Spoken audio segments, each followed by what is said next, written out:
ବେକ ସମସ୍ୟା ଗଳା ସମସ୍ୟା ପାଇଁ ଆପଣ ଏହି ଯୋଗ ରୀତିମତ କରନ୍ତୁ।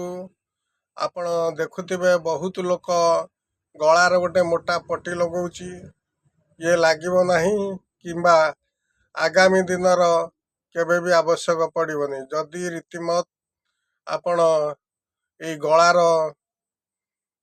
ବା ବେକ କତରୁ ଆରମ୍ଭ କରିକି ଉପରକୁ ଯଦି ରୀତିମତ ଯୋଗ କରନ୍ତି ବା ଏକ୍ସରସାଇଜ କରନ୍ତି ବା ଚଳପ୍ରଚଳ କରନ୍ତି, ତାହେଲେ ଆପଣଙ୍କ ପାଖକୁ ଗଳା ସମସ୍ୟା, ଟନସିଲ ବଢ଼ିବା, ଯେକୌଣସି ସମସ୍ୟା ହେଉନା କାହିଁକି, ବେକର ଜଣଙ୍କର ଆବୁ ବାହାରେ, ସେଟା ଯାଉ କୁହନ୍ତି ଟ୍ୟୁମର, ସିଏ ଆଉ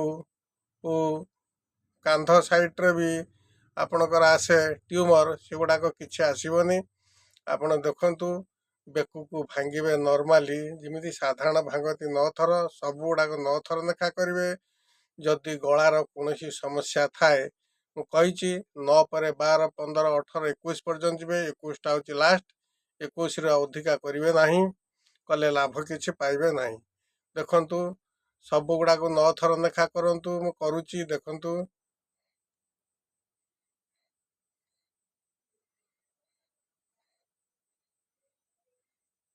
ତାପରେ ଏଇ ଓଠଟାକୁ ଏଇ ଜାଗାକୁ ଲଗେଇବେ, ସିଏ 9 ଥର।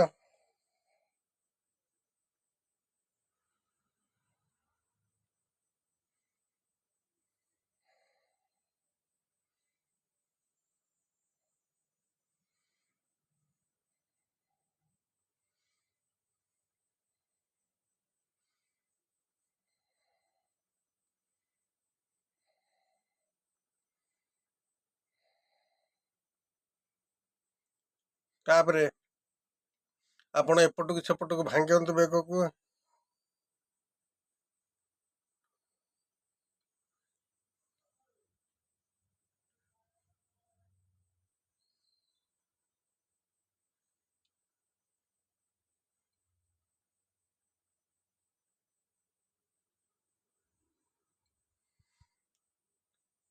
ପୁଣି ବେକକୁ ଏଇ ଜାଗା ପରେ ଧ୍ୟାନ ରଖିକି ମୁଣ୍ଡକୁ ଘୁରାନ୍ତୁ।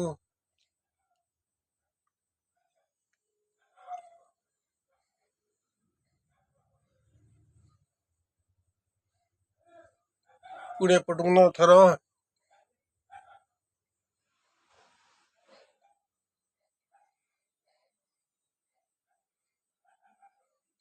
ତାପରେ ଇଂଲିଶ ତାରି ଭଳିଆ କରିବେ।